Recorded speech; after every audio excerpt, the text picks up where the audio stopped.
బీభత్సంగా వినిపించిన పేరు. ప్రస్తుతం ఆ శీష్ మహల్ అంశానికి సంబంధించి ఢిల్లీ బీజేపీ రియాక్ట్ అయింది. శీష్ మహల్ను ముఖ్యమంత్రి నివాసంగా ఉపయోగించము అంటూ నిర్ణయానికి వచ్చింది భారతీయ జనతా పార్టీ ఢిల్లీ శాఖ. ఎన్నికల్లో శీష్ మహల్ పునర్నిర్మాణం వెనుక భారీ కుంభకోణం జరిగిందంటూ ఆరోపించింది బీజేపీ. ఎన్నికల సందర్భంలో ఇదే శీష్ మహల్ మీరు చూడొచ్చు. శీష్ మహల్ కి సంబంధించి ఆ ఇంటీరియర్ కి సంబంధించి ప్రధానంగా ప్రశ్నించడం జరిగింది భారతీయ జనతా పార్టీ. శీష్ మహల్ బంగ్లాలో లగ్జరీ సౌకర్యాల కోసం కేజ్రీవాల్ కోట్లు ఖర్చు పెట్టారని ఆరోపించింది భారతీయ జనతా పార్టీ. ముఖ్యమంత్రి రేసులో ఉన్న అంశానికి సంబంధించి వినిపిస్తున్న పేర్లు చాలానే ఉన్నాయి. కానీ భారతీయ జనతా పార్టీకి సంబంధించి ఎవరు ముఖ్యమంత్రి అయినా శీష్ మహల్ని మాత్రం ఉపయోగించరు అంటూ కూడా ప్రస్తుతం ఢిల్లీ బీజేపీ కీలక నిర్ణయం తీసుకుంది. ఒక్కసారి మీరు చూడొచ్చు, మిరమెట్లు గొలుపుతోంది ఆ శీష్ మహల్కి సంబంధించి 50 కోట్ల రూపాయలు ఖర్చు చేశారు అంటూ కూడా ఒక చర్చ జరుగుతోంది. అయితే ఎప్పుడైతే పీడబ్ల్యూడీకి సంబంధించి ఇన్ఫర్మేషన్ వెళ్ళిందో, పీడబ్ల్యూడి అంటే ఇక్కడ పబ్లిక్ వర్క్స్ డిపార్ట్మెంట్కి సంబంధించి ఈ అంశానికి సంబంధించి చర్చ జరుగుతోంది. డీటెయిల్గా మాట్లాడుకునే ప్రయత్నం చేద్దాం. అయితే ఇక్కడ ఏమంటుందంటే భారతీయ జనతా పార్టీ ఢిల్లీ శాఖ, ది 6 ఫ్లాగ్స్టాఫ్ రోడ్ బంగ్లా సివిల్ లైన్స్లో ఉంది. అది దానికి సంబంధించి ఆ శీష్ మహల్ని ఉపయోగించమంటూ చెప్పుకొచ్చింది. ఏ బీజేపీ చీఫ్ మినిస్టర్ కూడా శీష్ మహల్ను ఉపయోగించరు, ముఖ్యమంత్రి నివాసంగా ఉపయోగించినట్టు కూడా భారతీయ జనతా పార్టీ ఢిల్లీ బీజేపీ చెప్పుకొచ్చింది. ఈ నేపథ్యంలోనే ఆ భారతీయ జనతా పార్టీకి సంబంధించి ఢిల్లీ అధ్యక్షుడు సచ్దేవ్ ఆయన రియాక్ట్ అయ్యారు. ఆయన మాట్లాడుతూ ఒకటే చెప్పారు. మరీ ముఖ్యంగా ఢిల్లీ ముఖ్యమంత్రి నివాసం ఇటు లాకి అనుబంధంగా, అంటే న్యాయపరంగా ఇంకా ఎటువంటి అంశాలు ఉన్నాయో పరిశీలించాక ఆ నివాసాన్ని ఢిల్లీ ముఖ్యమంత్రి నివాసంగా ఉపయోగించడం జరుగుతోంది తప్ప శీష్ మహల్ని మాత్రం ఉపయోగించాం. ఎందుకంటే ఒకటి చెప్పడం జరుగుతోంది, శీష్ మహల్కి సంబంధించి ప్రస్తుతం ఎంక్వైరీ జరుగుతోంది. ఆ ఎంక్వైరీ జరుగుతున్న నేపథ్యంలోని ఇక ఉపయోగించమంటూ చెబుతున్న పరిస్థితి. ఇది ఎప్పుడు కాంట్రవర్సీకి తెరలేపిందంటే 2022లో విజిలెన్స్ డిపార్ట్మెంట్, అప్పుడు ఎల్జీ అంటే లెఫ్టినెంట్ గవర్నర్ వికే సక్సేనా ఆయన ఒక స్టేట్మెంట్ ఇవ్వడం జరిగింది. ఇన్ఫ్యాక్ట్ ఆయన ఎంక్వైరీకి ఆదేశించడం జరిగింది 2022లో. పీడబ్ల్యూడి పబ్లిక్ వర్క్స్ డిపార్ట్మెంట్కి సంబంధించి ఈ శీష్ మహల్ నిర్మాణంలో అవకతవకలు జరిగాయి, అక్రమాలు జరిగాయి, అవకతవకలు జరిగాయి అంటూ కూడా ఆయన ఎంక్వైరీని ఇనిషియేట్ చేయడం జరిగింది. విజిలెన్స్ డిపార్ట్మెంట్ ఎంక్వైరీని ప్రారంభించడం జరిగింది. ఆ తర్వాత 2024 వచ్చిన సందర్భంలో పబ్లిక్ వర్క్స్ డిపార్ట్మెంట్ అఫీషియల్స్ వెళ్ళడం జరిగింది. దాంతోపాటు కొన్ని అవకతవకల్ని గుర్తించింది. ఈ నేపథ్యంలోనే central bureau of investigation CBI కూడా రంగంలోకి దిగింది. ఆ మ్యాటర్ని ఇన్వెస్టిగేషన్ చేయడం జరుగుతుంది. ఒక్కసారి ఆ ఇల్లు చూడండి, పూర్తిగా పాలరాయి కావచ్చు, లేకపోతే ఆ ఇంటీరియర్కి సంబంధించి ఆ ఇంటీరియర్ డెకరేషన్కి, ఇంటీరియర్ డిజైన్కి, శీష్ మహల్కి సంబంధించి ముఖ్యమంత్రి నివాసం 50 కోట్ల రూపాయలు ఖర్చు చేశారంటూ అక్కడ చెప్పడం జరుగుతోంది. అయితే ఇక్కడ 50 కోట్ల రూపాయల అంశం అనేది ప్రధానంగా ఇక్కడ చర్చకు రావటం లేదు. ఆ శీష్ మహల్కి సంబంధించి క్యాంపెయిన్లో ఎటువంటి ప్రచారం జరిగిందో మీరు చూశారు. ఒకటే చెప్పడం జరుగుతోంది, నేను సాధారణమైన ముఖ్యమంత్రిని. ఆయన బైక్ మీద వెళ్ళిన సందర్భాన్ని చూసాం, బస్సులో ప్రయాణించిన సందర్భాన్ని చూసాం, ట్రైన్లో ప్రయాణించిన సందర్భాన్ని చూసాం. అలాంటి ముఖ్యమంత్రి ఒక్కసారిగా ఇంత లగ్జరియస్గా ఎలా మారారు అంటూ కూడా ప్రశ్నను ఇటు ప్రజల్లోకి బలంగా తీసుకువెళ్ళగలిగింది భారతీయ జనతా పార్టీ. ఇన్ఫ్యాక్ట్ భారతీయ జనతా పార్టీయే కాదు, కాంగ్రెస్ కూడా ఈ అంశాన్ని తన క్యాంపెయినింగ్లో ఉపయోగించింది. సో ప్రస్తుతం ఆ శీష్ మహల్కి సంబంధించి ఉపయోగించమంటూ చెప్పుకొచ్చింది. ఇటు ఢిల్లీ ముఖ్యమంత్రిగా ఆతిషి రిజిగ్నేషన్ ఇచ్చిన తర్వాత ప్రస్తుతం ఆపద్ధర్మ ముఖ్యమంత్రిగా ఆమె కొనసాగుతున్నారు. అయినప్పటికీ శీష్ మహల్కి సంబంధించి మాత్రం ఎక్కడికక్కడ పనుని నిలిపివేస్తున్న పరిస్థితి మీరు చూడొచ్చు. ఎక్కడ కూడా పనులు ముందుకు జరగటం లేదు. పూర్తిగా మాత్రం అదొక అద్దాల మేడలా తయారు చేశారు.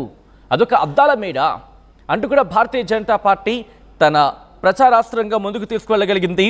మరి ముఖ్యంగా భారతీయ జనతా పార్టీని గెలిపించడానికి, ఆమ్ ఆద్మీ పార్టీని ముంచేయడానికి అని ఒకవేళ చెప్పగలిగితే కనుక, అంటే ఆమ్ ఆద్మీ పార్టీకి సంబంధించిన ఓటమికి కారణం గురించి చర్చించుకున్నప్పుడు ఈ అంశం కూడా ఒకటిగా ఉంటుంది. అంటే ఆమ్ ఆద్మీ పార్టీని ఓటమి కల కారణాల్లో ఇటు శీష్ మహల్ అంశం కూడా ప్రధానంగా చర్చకు రావడం జరుగుతుంది. విజువల్స్లో మీరు చూస్తున్నారు ఇంటీరియర్ డిజైన్. అక్కడ ఇంటీరియర్ డిజైన్కి సంబంధించి ఇంటీరియర్ అంటే మార్పులు చేర్పుల అంశం మీరు చూస్తే కనుక ఎటువంటి మార్పులు చేర్పులు జరిగే మీరు చూడొచ్చు. సో ఈ నేపథ్యంలోని అంతటి అంటే సామాన్యమైన ముఖ్యమంత్రి అంటూ చెప్పుకొచ్చిన అరవింద్ కేజ్రీవాల్ ఎటువంటి అసాధారణ ఇంతటి లగ్జరియస్గా ఎలా మారాడు అంటూ కూడా ఈ క్వశ్చన్ రైజ్ చేయడం జరిగింది భారతీయ జనతా పార్టీ అలాగే కాంగ్రెస్ తన ప్రచారంలో. ఈ నేపథ్యంలో ఇప్పుడు శీష్ మహల్కి సంబంధించి ఢిల్లీ బీజేపీ కీలక నిర్ణయం తీసుకుంది. శీష్ మహల్ను ఇక ముఖ్యమంత్రి నివాసంగా ఏ భారతీయ జనతా పార్టీ ముఖ్యమంత్రి ఉపయోగించడు అంటూ కూడా ఉపయోగించినట్టు చెప్పుకొచ్చింది. సో ఈ నేపథ్యంలో న్యాయబద్ధంగా దీనికి ఉన్న ఆల్టర్నేటివ్స్ ఏంటి, దీనికి ప్రత్యామ్నాయాలు ఏంటి ఆలోచించి తదనుగుణంగా మేము ముందుకు వెళ్తా ఉంటూ కూడా భారతీయ జనతా పార్టీ ఢిల్లీ శాఖ అధ్యక్షుడు రవీంద్ర సచ్దేవ్ చెప్పుకొచ్చిన సందర్భం. శీష్ మహల్ని మేము పక్కన పెట్టేస్తాం. శీష్ మహల్లో అవకతవకలు జరిగాయి.